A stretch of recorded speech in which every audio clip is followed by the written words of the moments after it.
déjeme hacer contacto primero con el ingeniero Enrique Krause. Enrique, usted lo sabe, es historiador, uno de los más importantes voceros de la cultura nacional, sin duda, por su trabajo, por su prestigio y su labor. Enrique se ha abocado con su equipo de trabajo de Clio, se abocó a la elaboración de un profundo, serio documental sobre la vida de el general Porfirio Díaz, expresidente de México, un hombre de claroscuros, claros muy claros y oscuros muy oscuros, sobre el cual a 100 años de su muerte todavía se sigue levantando polvo de polémica. Enrique, te agradecemos mucho que nos permitas entrar en contacto para preguntarte sobre este esfuerzo documental que ayer, por cierto, se estrenó en la noche y se va a seguir pasando en las próximas 5 semanas. Pepe, muchas gracias, soy yo quien te lo agradece. Son 5 documentales, se llama Porfirio Díaz el Centenario, y en realidad es un esfuerzo del equipo de Clio, en el que intervienen además conversaciones con 50 historiadores, trabajo de rescate iconográfico de muchas imágenes inéditas, fílmicas, música, pintura, caricaturas. Es para recoger una época, es Porfirio Díaz y su época. No solamente nos concentramos en la figura de Porfirio Díaz, polémica figura, como dices muy bien, sino tratamos de reconstruir esa época para que la gente tenga una imagen, una idea de cómo era México, bueno, hace 150 años, ¿verdad? De 150 a 100 años, es decir, Porfirio Díaz dominó el paisaje político nacional, la vida nacional, desde los años 70 del siglo XIX hasta 1910-11, como sabemos.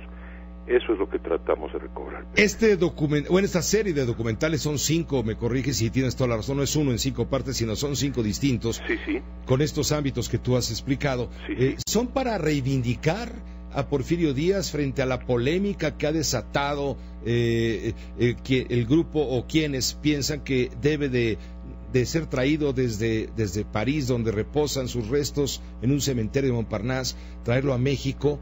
¿O dejarlo por allá descansar definitivamente en paz? Nada, la palabra, reivindicar, es decir, defender a Porfirio Díaz, tomar partido, no. En realidad, el historiador, tanto cuando escribe como cuando hace documentales, cualquier esfuerzo histórico, tiene que buscar ante todo conocer y comprender. Lo que nosotros queremos es que el espectador conozca, se informe, comprenda el sentido de la vida de un personaje y el tono de esa época, los hechos de esa época, un poco para que el propio personaje se vaya formando su opinión.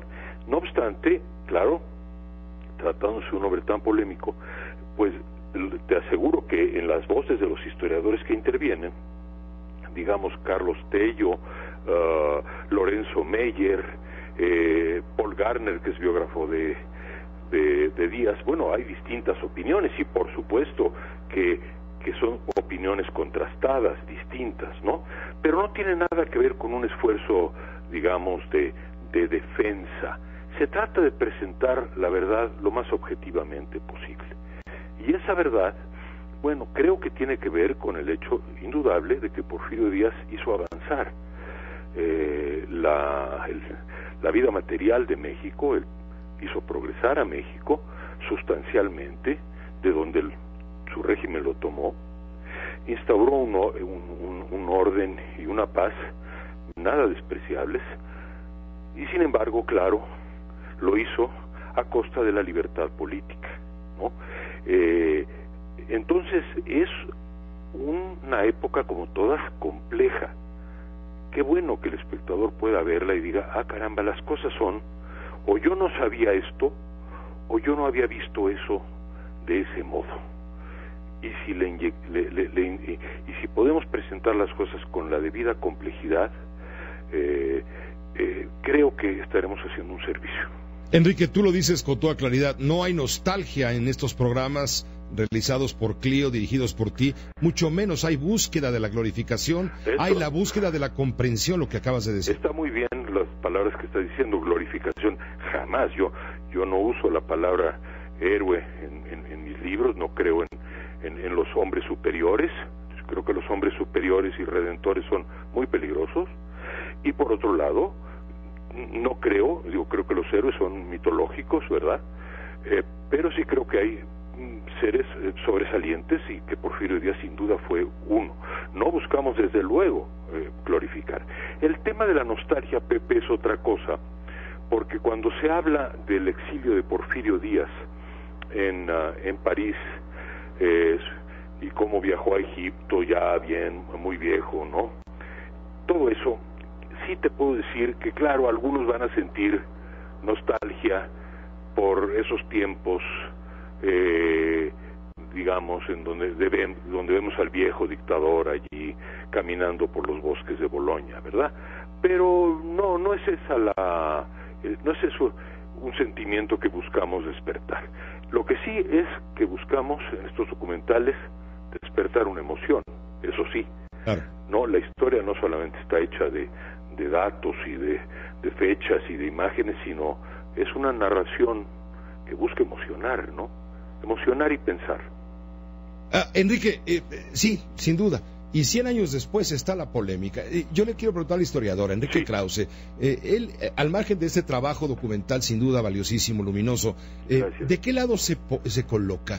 ¿Se coloca del lado de los que están a favor de que reposen en México los restos? Hoy el gobierno de Oaxaca ha iniciado ya gestiones, hay incluso familiares que han iniciado gestiones, el propio Carlos Tello está de ese lado, y por otro lado hay quienes dicen no, que no vengan para acá los restos porque cuando los pongan en algún monumento va a ser motivo de pintarrajeos, de venganzas, de rencores que no han muerto.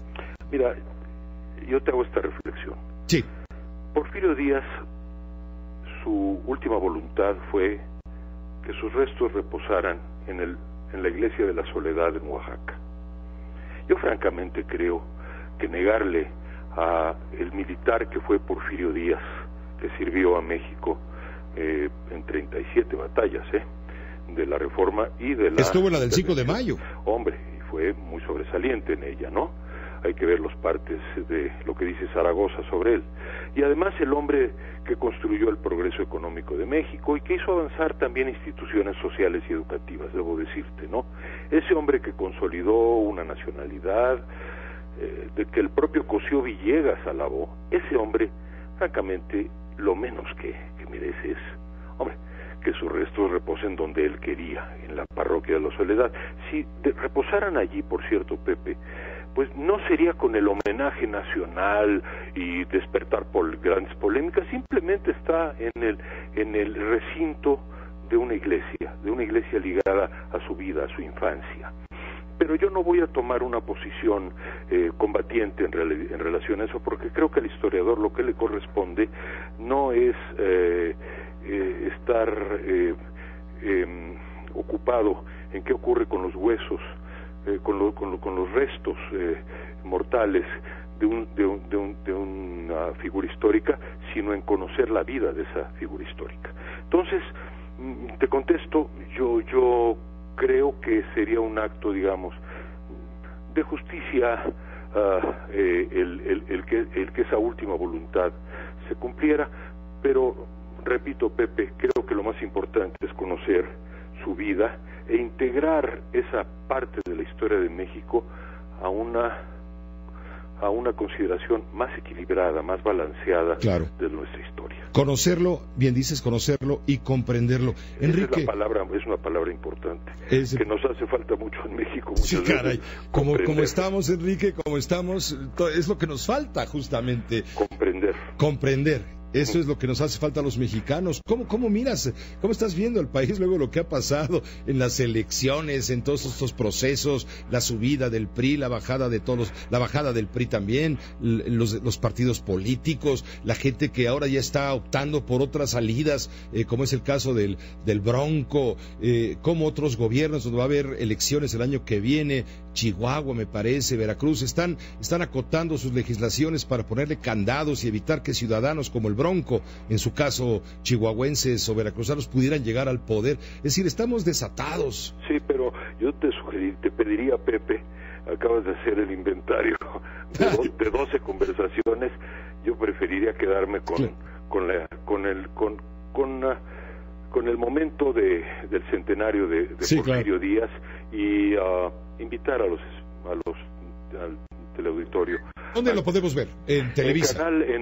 Básicamente en Foro TV, sí. El sábado a las 10 de la noche y el domingo a las 12 del día, que creo que son 2 horarios buenos, y el mismo domingo en la noche por el Canal 2, como a las 11:30 o 12 de la noche. Así que hay buenas, hay variedad, y va a transmitirse, como acabas de decir, pues por 5 fines de semana. Enrique, hablando de la televisión, sí. Muere ayer Jacobo Saludowski, personaje, que marcó paso, huella profunda en la historia de la televisión, de los noticieros por televisión, que llevó el periodismo justamente a la televisión. Ayer muere, y yo recuerdo que cuando él se despidió del noticiario 24 horas, tú dijiste que terminó una época.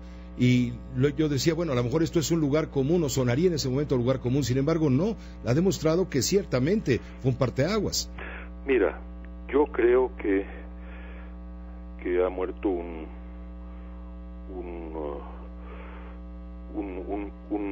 comunicador al que de verdad le corresponden le quedan bien esa frase. Es una época, es la época de la televisión. Casi nació con la televisión Jacobo, aunque en los 40 estuvo en la radio.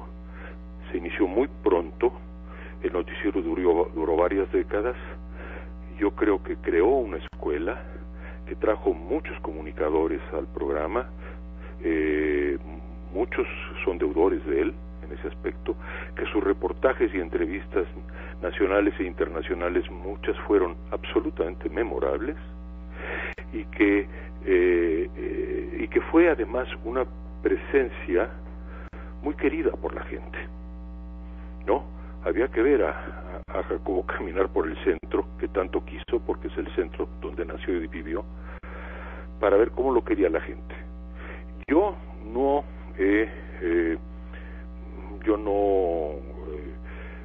se me ocultan, nunca se me han ocultado los aspectos, digamos, menos brillantes, que tienen que ver con la transmisión en aquel noticiero de hechos de la política nacional que debieron transmitirse con libertad de expresión y no de manera controlada o censurada, como ocurrió por algunos trechos en el programa. Pero recordemos cuántas personas que ahora están en la oposición, incluidos los líderes máximos de la oposición, pertenecían al PRI, justamente en esos momentos. Te lo dice alguien que nunca perteneció al PRI y que siempre lo critique.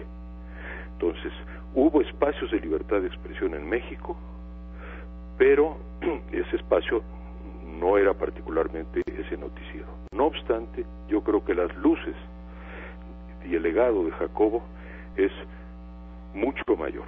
Fue un gran profesional de la televisión y de la radio, que era su pasión primera, un gran profesional. Hay que ver cada día cómo estaba en el noticiero, cómo colocó, trajo el mundo a México. Fue un esfuerzo, incluso aquel famoso cadena que fue una cadena internacional que él encabezaba también, y llevó la cultura a la televisión. No se me puede olvidar que cuando Octavio Paz vivió horas muy aciagas de aislamiento y de rechazo por parte de algunos sectores de la izquierda mexicana, Saludowski le abrió las puertas de la televisión y Octavio salía con un comentario internacional en el noticiero de Saludowski. De modo que yo pienso que el legado, cuando se haga la biografía de Saludowski, cuando se haga la consideración general, como siempre se verá al hombre en su tiempo y en su época, en su tiempo y en su época. De nuevo, Pepe, antes de condenar, comprender, y hay mucho bueno que comprender y que celebrar en la vida de Jacobo Saludowski. Yo creo que el legado es, desde luego, ampliamente mucho más positivo. Enrique, te agradecemos mucho a nombre de todo el equipo que nos hayas permitido conocer tu opinión en este momento, sin duda. Gracias, y estaremos atentos a tu serie de documentales sobre el centenario, con motivo del centenario de Porfirio Díaz. Hasta luego. Hasta luego, gracias, Enrique Krause, historiador. Le agradezco mucho su buena voluntad, su disposición para conversar con usted y con nosotros. Una pausa, regresamos.